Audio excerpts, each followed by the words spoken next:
Summer had gone. It was autumn, cold and sad. The yellow leaves fell, one after another, in the damp, misty air. "I have lost too much time," thought Gerda. "I dare not stop." But at last, tired out, she sat down to rest.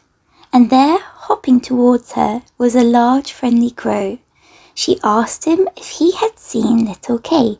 "Caw!" said the crow. "Could be, could be." And he told her about a boy who had come out of nowhere with creaking boots and a bundle on his back, and had won the hand of the princess of that kingdom. The crow promised to take Gerda into the palace after dark by a little back staircase, so that she could see the boy for herself.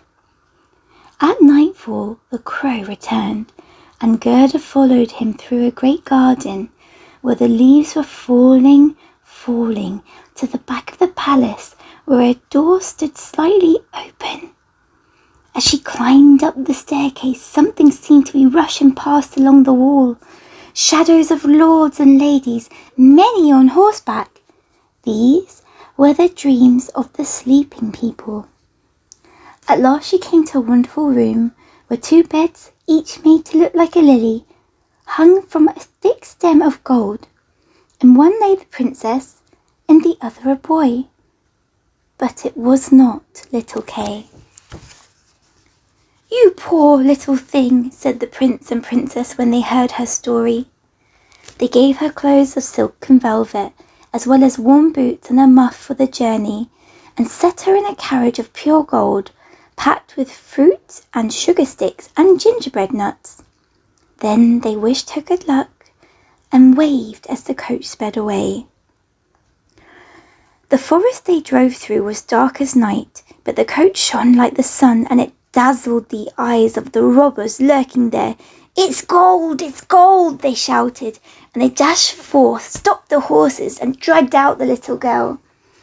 A horrible old robber woman tried to seize her, but her daughter, a dark-eyed little robber girl, jumped on the old woman's back and made her stop. "She shall play with me," said the little robber girl. "She shall give me her muff and pretty clothes and sleep with me in my bed, and I shall ride with her in the coach." The robber girl was so spoilt and wilful that she always had her way. She climbed into the coach with Gerda, and they drove off deep into the forest. She put her arm round Gerda and said, "They shan't kill you as long as I don't get cross with you. You are a princess, I suppose?" "No," said Gerda, and told her of her search for little Kay. The robber girl looked thoughtful. She dried Gerda's eyes and put her own hands into the soft, warm muff. The coach stopped at the courtyard of a ruined castle. Ravens and crows flew out of the holes in the walls. Inside, a large fire was burning in the middle of the stone floor. The smoke rose to the roof and had to find its own way out. A great cauldron of soup stood over the fire and was bubbling away. When they had finished a good supper, the robber girl took Gerda to a corner where blankets and straw were scattered. In the rafters above, hundreds of doves were roosting. "These are all my pets," said the little robber girl, "and there's my own special sweetheart, Bay." She pulled a reindeer forward by the antlers. He had a bright copper ring round his neck and was tied to the wall by a rope.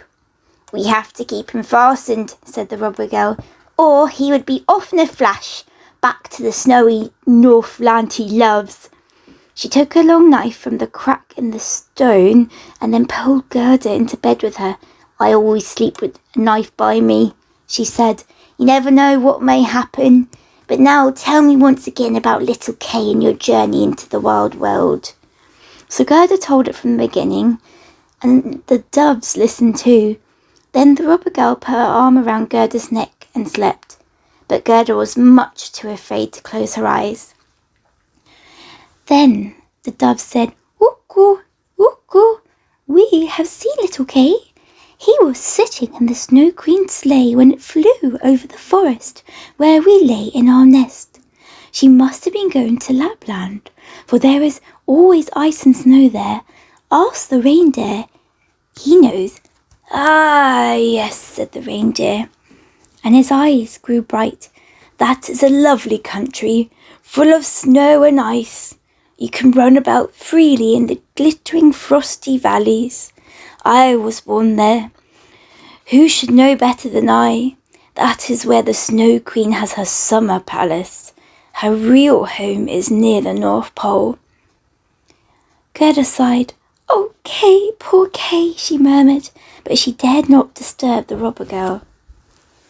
In the morning, Gerda told what she had heard, and the little robber girl looked very serious.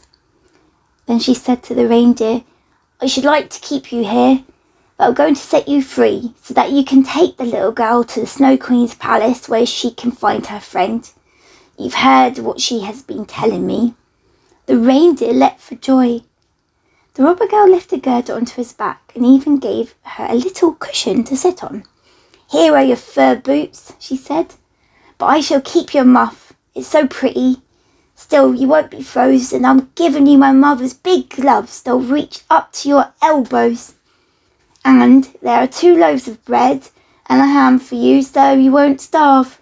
Now, off you go," she said to the reindeer, "but take good care of the little girl." Gerda held out her hands in the big gloves and called goodbye, and the reindeer leapt over the bush and briar, over marsh and moor, as fast as ever he could. The wolves howled, the ravens screamed, and the northern lights flashed through the sky.